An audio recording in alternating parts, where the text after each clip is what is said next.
వారి లెక్కలలోనే అందాజగా చెప్పిన మాట. ఏంటిది మరి?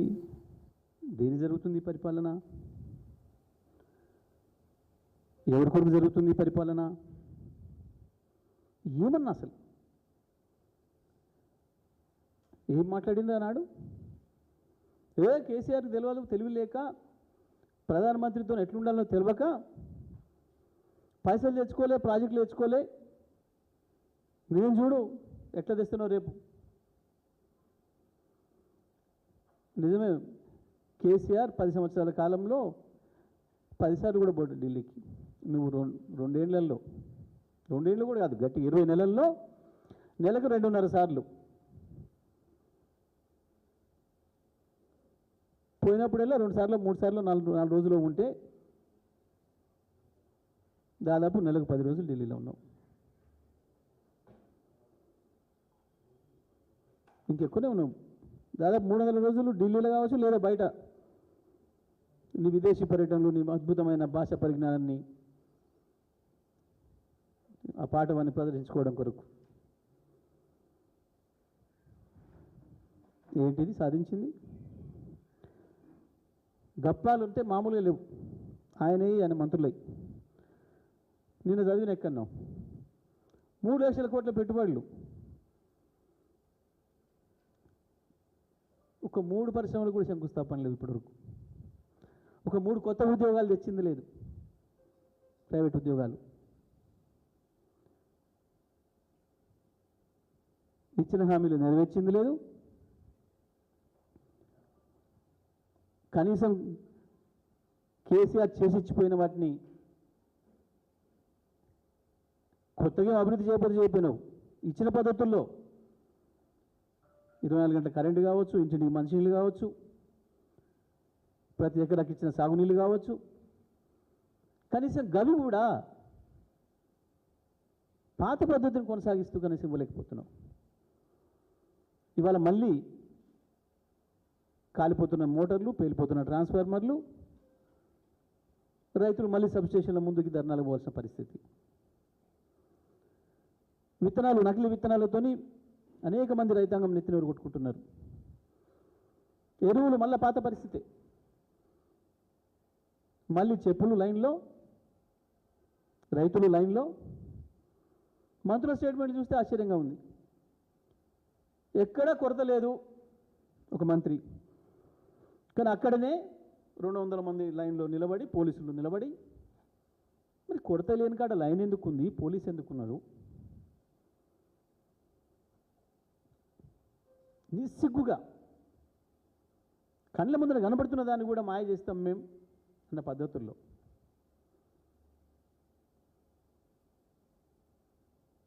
నిజమే, ఇందిరమ్మ రాజ్యం అంటే పాపం ఇప్పటి తరం కదా తెలియక ఇది కేసీఆర్ రాజ్యం కాకుండా ఇందిరమ్మ రాజ్యం అంటే ఇంకేందో గొప్పగా ఉంటుంది అనుకొని ఓట్లేసారు పొరపాట్ల. ఇప్పుడు అర్థమవుతుంది ఇందిరమ్మ రాజ్యం అంటే ఇదా. అచ్చం అదే జరుగుతుంది. ఎమర్జెన్సీలో పెట్టిన పద్ధతుల్లో కేసులు, జైళ్ళు, లీడర్లకు, ప్రతిపక్ష నాయకులకి,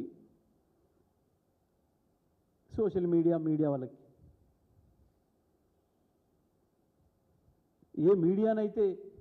ఏ సోషల్ మీడియానైతే నమ్ముకొని మోడీ వారసత్వంగా చీకటి గురువు గారి పద్ధతుల్లో, ఇష్టం వచ్చిన పద్ధతుల్లో దాదాపు 200 యూట్యూబ్ ఛానల్ని పెట్టి నడిపి మా ప్రభుత్వం పైన ఆనాడు దుష్ప్రచారం చేసి వచ్చిండో, ఇవాళ మీడియాను చూస్తే భయం అవుతుంది. మీడియా వాళ్ళని చూస్తే చెంప మీద కొట్టబుద్ధి అవుతుందట. ఎంత ప్రేమ చూడండి. దురదృష్టం, సరే ఎందుకో ఫైటింగ్ స్పిరిట్ పోయింది. మాట్లాడడానికి యూనియన్లు కూడా ఎందుకు వెనక ముందు ఆడుతున్నాయి, కానీ అది వేరే విషయం. అది జర్నలిస్టుల ఇష్టం, నాకు సంబంధం లేదు. కానీ మా వంతు మేమైతే ఖండిస్తున్నాం దాన్ని. మీడియా పట్ల ఆయన మాట్లాడిన విధానం అవి చూస్తే తను ఏమేమి మాట్లాడిండో, ఏమేమి చూసిండో, ఎవరెవరికి ఏం చెప్పిండో ఇప్పుడు వాళ్ళని చూసి భయపడుతున్నాడు. వాళ్ళ ఇష్టమైన ప్రాంతం ఏది నీకంటే అశోక్ నగర్ అనేది. ఆయనే కాదు వాళ్ళ నాయకుని కూడా తీసుకొచ్చి అశోక్ నగర్లో ఛాయ్ కూడా తాపించిండు పాపం.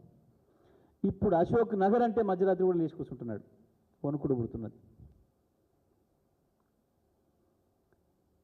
రైతాంగం,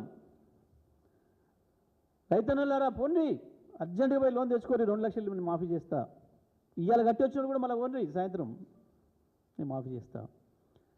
అన్నా నేనే ఆపిన, కేసీఆర్ ఇచ్చే రైతు బంధు 10,000 కదా, వారం ఆగుని 15 ఇస్తే అందుకే ఆపిన నేనే. కానీ వాళ్ళ రైతులను చూస్తే భయం అవుతుంది. అక్క మీ దండం పెడతారు, నాకు వేయండి ఓటు, నాకు అధికారం వేయండి, 2500 నెల నాడు నీ ఇంటికి పంపిస్తా. ఇప్పుడు అక్కల్ని చూస్తే భయం అవుతుంది. ఆఖరికి విద్యార్థులు చరిత్రలో ఎవ్వరు కూడా వీళ్ళ జోలికి పోలే పాపం. వీళ్ళను కూడా ఇట్లా మోసం చేయొచ్చని అనుకోలేవు గతంలో ఏ పార్టీ కూడా, మొత్తం వరల్డ్ పొలిటికల్ హిస్టరీలో మొట్టమొదటిసారి వీరే కనిపెట్టిండ్రు. తమ్మి నీకు 5 లక్షల కార్డు, నీ ఇష్టం ఏదంటే అది వాడుకోవచ్చు. చెల్లె నువ్వు బడి పోవాలి, కాలేజీ పోవాలి కదా, స్కూటీ నీకెందుకు, నేనే స్కూటీ ఇస్తాను, మా అక్క వచ్చి ఇస్తుంది, మా ప్రియాంక అక్క. ఇప్పుడు అమ్మాయిలు చూస్తే భయం అవుతుంది. అయ్యాల కాలేజీ పిల్లలు తమ్ముళ్ళలాగా కనపడరు, ఇవాళ పోరాణలాగా కనబడతాను.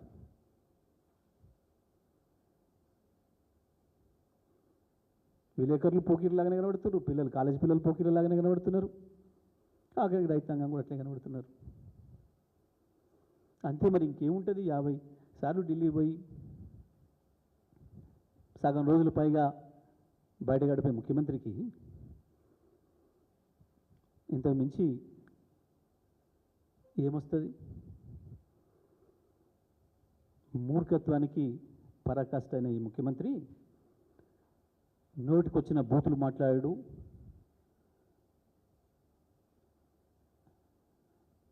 నోరో మోరో తెలియకుండా ఒక చెత్త వాగుడు. చెప్పు, ఇవాళ ఢిల్లీ నుంచి దిగేటప్పుడు చెప్పు ఈ రాష్ట్ర ప్రజలకు. బహుశా నేను రికార్డు సృష్టించిన పాపం మొన్న ఇట్స్ ఫర్ మీ ఉత్తరం చూడు, నాకే మెచ్చుకుంటూ రాసింది అని చెప్పిన ఉత్తరం ఏదైతుందో, అమ్మ సోనియమ్మ నేను మీటింగ్ రావట్లేను అని రాస్తే, ఇది కూడా నాది రికార్డ్, గిన్నీస్ బుక్ ఆఫ్ వరల్డా, ఎందుకు లిమ్కా బుక్ ఆఫ్ వరల్డా, పంపించు లెటర్, దానికి కూడా రికమెండేషన్. 20 నెలలు తిరగక ముందే 50 సార్లు